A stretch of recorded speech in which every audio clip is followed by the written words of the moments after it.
Peg and Daryl Nieswender are my parents, and my dad taught sixth grade math, and my mom was a first grade teacher at Ebenezer Elementary School. My dad also coached for the men's and women's soccer team at various points throughout his journey at Cedar Crest. So I got to get really familiar when I was young with a lot of the sports here at Cedar Crest, and we got ingrained within the community pretty quickly. Lebanon will also always be special to me because that's where my family is still currently.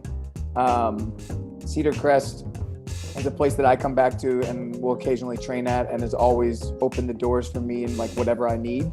And I think that kind of sums up the Lebanon community as a whole. I definitely did love broadcast and video.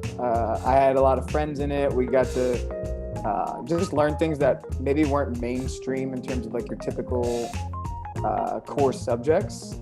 And Mr. Schwalm was someone that invested so much time into us, not only during the school day, but after school. So I think that played a huge role in my development, my public speaking skills. And not only was it like video specific, but it kind of allowed you to develop life skills that you were going to use beyond just the classroom, which I really enjoyed. 8 years old, my parents found a newspaper article, and it just talked about that there was going to be a clinic where you could come try wheelchair basketball for the first time. So my parents drove me to Philadelphia for that. And when I hopped in the chair, for me, I think one of the biggest things was, for the first time, what my mind was always telling me that I wanted to do, like my body could actually do. I played sports growing up when I was really young, standing up, and I felt like I knew what I wanted to do, but I wasn't as fast as everyone else. And the wheelchair gave me that freedom to be able to do it. So after finding basketball, my parents recognized that A, I loved it, and B, I was pretty good at it.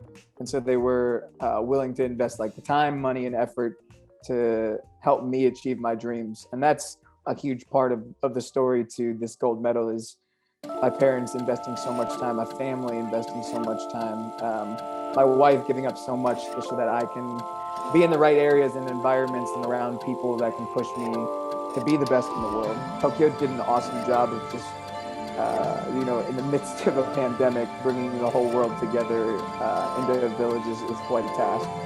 So definitely pretty impressed by how they pulled it all off.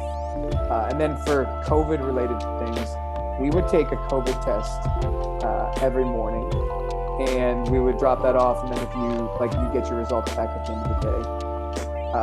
In the middle of when we were playing, one of the teams we played was Iran, and one of their players had tested positive for COVID.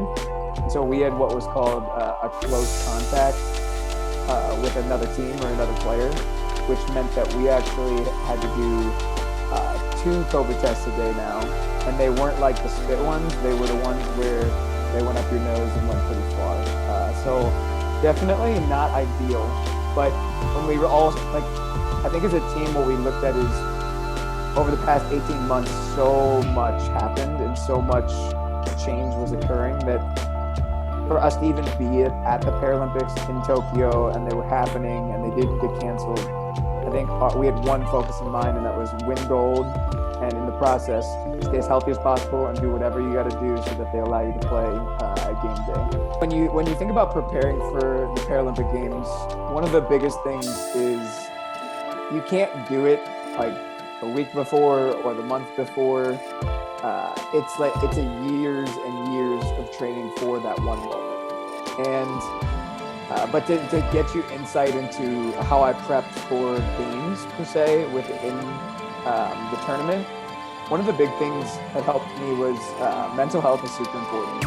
And we have a sports psychologist that would walk us through and just chat with us about things that we're working through as the games went on. And as the moments get bigger, it's how do we kind of manage our emotions to be able to play at our best, and getting some tools to be able to mentally prepare for each individual game was super crucial. One of the things that helped me was, obviously, it's a big moment, tons of people are watching, and you've worked your entire life to go out and win. And so if you're not careful, that moment can get too big. But just recognizing and trusting uh, the preparation and the practice and the thousands and thousands of shots that you've taken over and over, rather than remembering maybe that one shot that you missed right before you were about to go into the huddle to start the game. It's trusting the work that you've done to get to that moment over maybe the microscope that you put on like one specific play that can ultimately take over your entire emotions for a game. And being able to mentally prepare like that and be locked in for 40 minutes each and every game helped me to perform at my best. I reflected on, like right before the game, I took some time, and I tried to do this throughout the games, where I wrote down like thoughts of how I was feeling before big moments, because it's hard to go back and remember those things afterwards or give a true depiction of what you're feeling. So for me, in that note, what I wrote was, it was pretty crazy. I was getting ready for the game. I'm packing my bag, making sure I have my jerseys and everything that I need. But this game is different because I had to pack my medal ceremony gear. And that gear is like, you know that you're going to win a medal. But what was really interesting is I'm packing this gear before I know what color that medal is going to be. That's just a cool feeling to be able to share the sport that I love with so many people. Although I'm from Lebanon, Pennsylvania, I went to Cedar Crest. Only probably a handful of people would say that they've ever watched a game of wheelchair basketball. Well, now, post-Tokyo, I think there's hundreds of people that would say, hey, I watched it. Thousands of people that say, hey, I got to watch wheelchair basketball for the first time. And I started watching maybe because you were playing. But by the end of it, I just became a fan of the sport. And that's cool to be able to share something that you love, that you spend so much time putting it, like working on the craft, being able to share that with other people, especially in our community, is special. I feel like I have more left to give to the sport, and the plan is to go to Paris 2024. It's about 3 years away, 2.5. And I think pursuing that will be obviously a big undertaking in itself, lots of training. We'll go into that again, but I'm going to give it one more go and go to Paris 2024.